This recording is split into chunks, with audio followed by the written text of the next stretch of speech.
एक बात जो हमें और ध्यान में रखनी वो ये कि ये जो सेट स्क्वायर्स होते हैं इन्हें समकोण त्रिभुज कहते हैं। जी हाँ, ये दोनों के दोनों सेट स्क्वायर समकोण त्रिभुज कहलाते हैं क्योंकि इन दोनों ही सेट स्क्वायर्स में हमारा ये वाला जो एंगल है ये 90 डिग्री का एंगल है, ये इसलिए समकोण त्रिभुज भी कहलाते हैं। और दूसरी बात, समकोण त्रिभुज में 90 डिग्री के सामने वाली भुजा कर्ण कहलाती है। तो इन दोनों ही सेट स्क्वायर्स में ये वाली भुजा सबसे बड़ी भुजा है। 90 डिग्री के सामने होने के कारण ये हमारी भुजा कर्ण भी कहलाती है और सबसे बड़ी भुजा भी कर्ण कहलाती है और 90 डिग्री के सामने वाली भुजा भी कर्ण कहलाती है।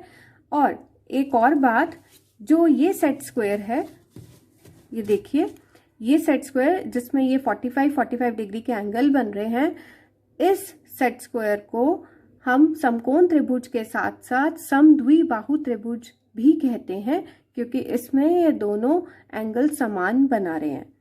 तो इस बात का भी हमें विशेष ध्यान रखना है। अब हम बात करते हैं हमारे दूसरे सेट स्क्वायर की। अब जब हम इस सेट स्क्वायर को रखकर तीन तरह से अलग अलग ढंग से इसको ड्रॉ करते हैं, इसमें से जो छोटा त्रिभुज है वो निकालते हैं जैसे हमने पहले के निकाले थे। ये सेम एग्जैक्ट इसी लोकेशन को बता रहा है कि ये ऐसे ही बनेगा, बड़ा भी यही है और इसी का छोटा रूप ये है। और इसी को जब हम ऐसे रखेंगे तो ये अंदर वाला त्रिभुज जो हमारा निकल रहा है वो इस शेप में आ जाएगा। और इसी को एक बार हमने ऐसे रखा, ये भुजा नीचे आ गई, एक बार हमने ऐसे रख दिया, अब ये वाली भुजा बची थी इसको हम ऐसे रख देंगे, ये देखिए। और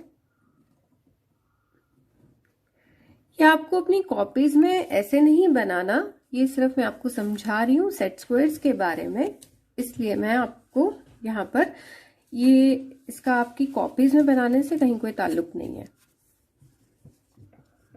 तो अब हमने क्या देखा, ये इस त्रिभुज की दो भुजाएं ये बराबर हैं, ये बराबर नजर आ रही हैं। अगर आप अपने सेट स्क्वायर में इनको नापेंगे भी ना तो ये दोनों बराबर हैं। अगर आपको क्लियर नहीं हो रहा तो आप नाप के देख लीजिए। ऐसे ही आप इस सेट स्क्वायर की भी तीनों भुजाओं को नाप कर देख लीजिए, तो तीनों का नाप अलग अलग है, इसमें इन दो भुजाओं का नाप एक है।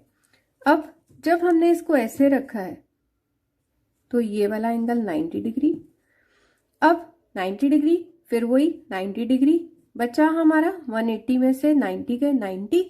क्योंकि अब दोनों भुजाएं सेम है तो ये है समद्विबाहु त्रिभुज की यहाँ पर प्रॉपर्टी लगेगी। समद्विबाहु जिसकी दो भुजाएं अगर बराबर होती हैं तो वही दोनों भुजाओं के जो कोण है वो भी बराबर होते हैं। तो यहाँ पर ये भी 45 डिग्री का एंगल है और ये भी 45 डिग्री का एंगल है।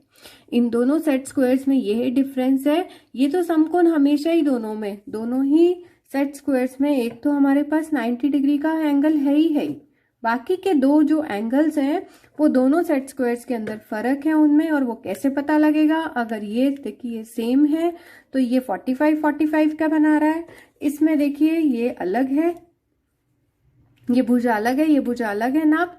तो जो ज्यादा ऊपर की तरफ खड़ी है वो 60 डिग्री और जो ज्यादा झुकाव है वो 30 डिग्री है। ये ऐसे याद करने का मेथड है सेट स्क्वायर्स में। अगर आप एक बारी ये सारी चीजें आपके दिमाग में सेट हो गई तो फिर आप कभी भी इनको नहीं भूलेंगे।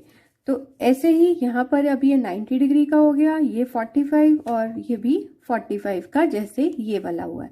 और अब इसके अंदर क्योंकि ये यहाँ पर समकोण अब की बार यहाँ चला गया 90 डिग्री, ये 45 और ये 45। तो ये तो सेट स्क्वायर्स को अलग अलग ढंग से रखकर वो कैसे दिखाई देते हैं, उनकी लुक क्या है, वो आपने अभी जाना।